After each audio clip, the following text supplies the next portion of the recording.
महाभारत के 5 ऐसे श्राप जिनका प्रभाव आज भी है। नमस्कार, मेरा नाम है XYZ और स्वागत है आपका आपके अपने चैनल एस्ट्यूट परसेप्शंस पर। महाभारत का युद्ध एक ऐसी घटना जिसे आज भी भयावह विध्वंस के रूप में देखा जाता है। इस युद्ध के कारण हमें गीता का परम ज्ञान प्राप्त हुआ, तो साथ साथ हमें छल, साम, दाम, दंड और भेद के मापदंडों का साक्षात्कार भी हुआ। एक तरफ हमने मामा शकुनी के प्रपंच देखे, तो दूसरी तरफ हमने वासुदेव कृष्ण की लीलाएं देखीं।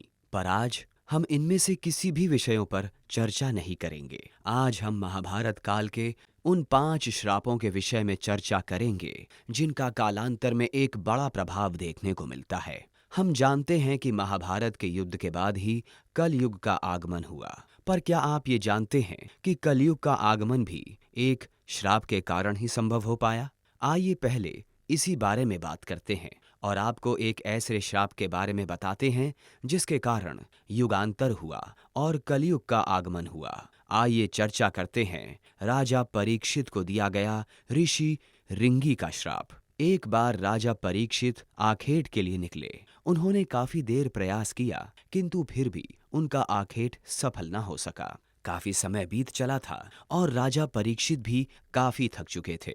वन पशुओं के पीछे दौड़ने के कारण उन्हें अत्यंत प्यास भी लग रही थी, इसलिए वो जलाशय ढूंढने निकल गए। जलाशय ढूंढते ढूंढते राजा परीक्षित को एक ऋषि दिखाई दिए जो साधना कर रहे थे। ऋषिवर साधना में लीन थे और उन्हें राजा परीक्षित के वहां होने का आभास तक नहीं था। राजा परीक्षित ने ऋषिवर से जलाशय के विषय में कई बार पूछा, परंतु उन्होंने कोई उत्तर नहीं दिया, क्योंकि वो साधना में लीन थे और उन्हें आभास ही नहीं था कि उनके आसपास क्या घटित हो रहा है। किंतु राजा परीक्षित के स्वर्ण मुकुट पर कलयुग के विराजमान होने के कारण उन्हें लगा कि ऋषि श्रामिक उत्तर ना देकर उनका अपमान कर रहे हैं। इसलिए क्रोध में आकर उन्होंने एक मरे हुए सांप को अपने तीर की सहायता से ऋषि श्रमिक के गले में डाल दिया और वहां से चले गए। ऋषि श्रमिक तो ध्यान मग्न थे, पर जब यह बात उनके पुत्र ऋषि रिंगी को पता चली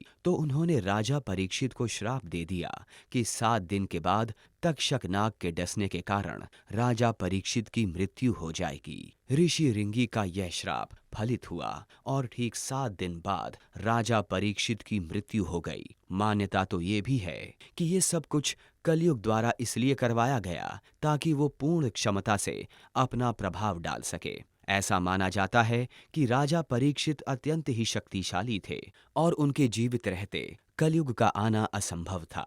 अब आगे बढ़ते हैं और दूसरे श्राप के विषय में चर्चा करते हैं। युधिष्ठिर का माता कुंती को दिया गया श्राप। महाभारत के 17वें दिन जब अर्जुन ने कर्ण का वध किया, तब माता कुंती से रहा नहीं गया। वे अपनी पीड़ा को साध नहीं सकीं और उन्होंने अपने पुत्रों के सामने ये रहस्य प्रकट कर दिया कि कर्ण उनके बड़े भाई थे। यह रहस्य जानकर पांडव जितने अधिक अचंभित थे, उससे कई अधिक ग्लानि का अनुभव कर रहे थे। वे नहीं जानते थे कि वह शत्रु समझकर जिसके साथ युद्ध कर रहे थे वो उनका ही भाई था, और अर्जुन को तो ज्ञात ही नहीं था कि उन्होंने जिसका वध किया वो उनके बड़े भाई थे। क्रोध, ग्लानि और पीड़ा से भरे पांडव अपनी माता से प्रश्न करने लगे। उनसे अत्यंत निराश हो गए और संभवतः धर्मराज युधिष्ठिर भी अपने क्रोध और ग्लानि को साध ना सके और उन्होंने माता कुंती को श्राप दिया। क्योंकि उनकी माता कुंती के इस बात को गोपनीय रखने के कारण कर्ण का वध उसी के भाइयों द्वारा हुआ, इसलिए युधिष्ठिर ने माता कुंती को श्राप देते हुए कहा कि अब से कोई भी स्त्री अपने भीतर कोई रहस्य नहीं रख सकेगी। लोगों का ऐसा मानना है कि यही कारण है कि स्त्रियां अक्सर गोपनीय रहस्य उजागर कर देती हैं। ये हमारी धारणा नहीं है। यहाँ हमने आपको केवल श्राप और उसके संभव प्रभावों के विषय में बताया है। यह व्यक्तिगत टिप्पणी नहीं है, कृपया इसे अन्यथा ना लें। अब तीसरे श्राप के विषय में चर्चा करते हैं। मांडव्य ऋषि के द्वारा यमराज को दिया गया श्राप। क्या आप जानते हैं कि जो यमराज स्वयं लोगों के कर्मों का दंड निर्धारित करते हैं, जिन्हें धर्मराज कहा जाता है, एक बार एक ऋषि ने उन्हीं के धर्म पर प्रश्न चिन्ह लगाकर उन्हें श्राप दे दिया था। आइए जानते हैं क्या है पूरी बात। महाभारत के प्रसंगों में मांडव्य ऋषि का वर्णन मिलता है। यही वही ऋषि थे जिन्होंने स्वयं यमराज को श्राप दे दिया था। दरअसल हुआ यूं कि एक बार एक राजा ने भूलवश मांडव्य ऋषि को चोरी के आरोप में सजा सुना दी और सजा के तौर पर यह आदेश दिया कि ऋषि मांडव्य को सूली पर चढ़ा दिया जाए। आदेश का पालन हुआ और ऋषिवर को सूली पर चढ़ा दिया गया, किंतु कई दिनों तक सूली पर चढ़ते रहने के बाद भी मांडव्य ऋषि के प्राण नहीं निकले। यह देखकर राजा को अपनी गलती का एहसास हुआ। वो समझ गए कि उन्होंने भूलवश किसी महापुरुष को दंड दे दिया है। राजा ने अपनी भूल स्वीकारी, ऋषिवर से क्षमा मांगी और उन्हें तत्काल मुक्त कर दिया, क्योंकि ऐसी मान्यता है कि हमारे जीवन में जो भी घटित होता है वो हमारे कर्मों का ही फल होता है। इसलिए ऋषिवर सीधा यमराज के पास गए, उनके साथ घटित हुई इस घटना का कारण ढूंढने। ऋषिवर ने यमराज से पूछा कि मैंने अपने जीवन में ऐसा कौन सा अपराध किया था कि मुझे इस प्रकार झूठे आरोप के चलते दंड मिला। यमराज ने उत्तर देते हुए कहा कि जब आप 12 वर्ष के थे तब आपने एक पतंगे की पूंछ में सींग चुभाई थी। उसी के फल स्वरूप आपको ये कष्ट सहना पड़ा। तब ऋषि मांडव्य ने यमराज के समक्ष अपना तर्क प्रस्तुत करते हुए कहा कि 12 वर्ष की आयु में किसी को भी धर्म अधर्म का ज्ञान नहीं होता। इसके अतिरिक्त मेरा दंड अपराध के अनुपात में नहीं था, उससे कहीं अधिक था।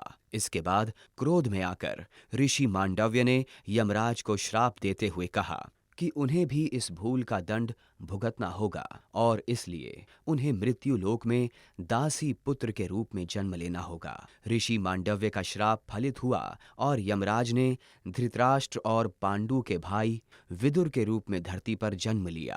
अब अगले श्राप के विषय में चर्चा करते हैं। उर्वशी का अर्जुन को दिया हुआ श्राप। हम सब जानते हैं कि महाभारत में एक समय ऐसा भी था जब अर्जुन 1 वर्ष के लिए नपुंसक बन गए थे। पर क्या आप ये जानते हैं कि ऐसा एक श्राप के चलते हुआ था? दरअसल हुआ कुछ यूं कि महाभारत के काल में एक बार अर्जुन दिव्यास्त्र की शिक्षा प्राप्त करने के लिए स्वर्गलोक गए हुए थे और वहां की प्रसिद्ध अप्सरा उर्वशी अर्जुन पर मोहित हो गई। जब उर्वशी ने ये बात अर्जुन को बताई तब अर्जुन ने उर्वशी से कहा कि वो उनकी माता के समान हैं। उनकी तरफ किसी और भाव अथवा दृष्टि से देखना अर्जुन के लिए संभव नहीं है। अर्जुन की ये बात सुनते ही उर्वशी क्रोधित हो गई और उन्होंने अर्जुन को श्राप दे दिया। उर्वशी ने कहा कि जिस तरह तुम नपुंसक की तरह मुझे तर्क दे रहे हो, मैं तुमको श्राप देती हूँ कि तुम 1 वर्ष के लिए पुरुषत्वहीन रहोगे और तुम्हें स्त्रियों की तरह नर्तक बनकर रहना पड़ेगा। ये बात जब अर्जुन ने देवराज इंद्र को बताई तो इंद्र अर्जुन के भाव और मनोस्थिति को समझ गए और इंद्र ने अर्जुन को वरदान देते हुए कहा कि उर्वशी का दिया ये श्राप अज्ञातवास के समय तुम्हारे काम आएगा और इसकी सहायता से तुम कौरवों से अपना भेद छुपा कर रख सकोगे। कर्ण को मिला ब्राह्मण देवता का श्राप। एक बार की बात है, कर्ण जंगल में शस्त्र अभ्यास कर रहे थे। तभी उन्हें झाड़ियों में से आवाज सुनाई दी। उन्हें लगा कि पेड़ों के पीछे कोई जंगली जानवर है, इसलिए कर्ण ने अपना बाण चला दिया। जब कर्ण ने अपने बाण की दिशा में जाकर देखा तो उन्हें पता चला कि उन्होंने जिस पर प्रहार किया वो वास्तविकता में एक ब्राह्मण की गाय थी। ब्राह्मण के पास उस गाय के सिवाय कुछ नहीं था, इसलिए वो बहुत आहत हो गया और उसने कर्ण को श्राप दिया कि समय आने पर तुम भी भटक जाओगे और अपनी मृत्यु से खुद को नहीं बचा पाओगे। उसके बाद क्या हुआ ये हम सब जानते हैं। ये थे महाभारत काल के 5 श्राप जिन्होंने महाभारत के युद्ध में और कालांतर में एक बड़ी भूमिका निभाई। हमें उम्मीद है कि आपको हमारी आज की वीडियो पसंद आई होगी। इस वीडियो को लाइक करके अपने दोस्तों के साथ शेयर जरूर करिए और ऐसी ही अन्य ज्ञानवर्धक वीडियोस के लिए हमारे चैनल एस्ट्यूट परसेप्शंस को सब्सक्राइब करके बेल आइकन जरूर दबाएं। फिर मुलाकात होगी किसी और वीडियो के साथ। तब तक के लिए अपना और अपने कर्मों का विशेष ध्यान रखें।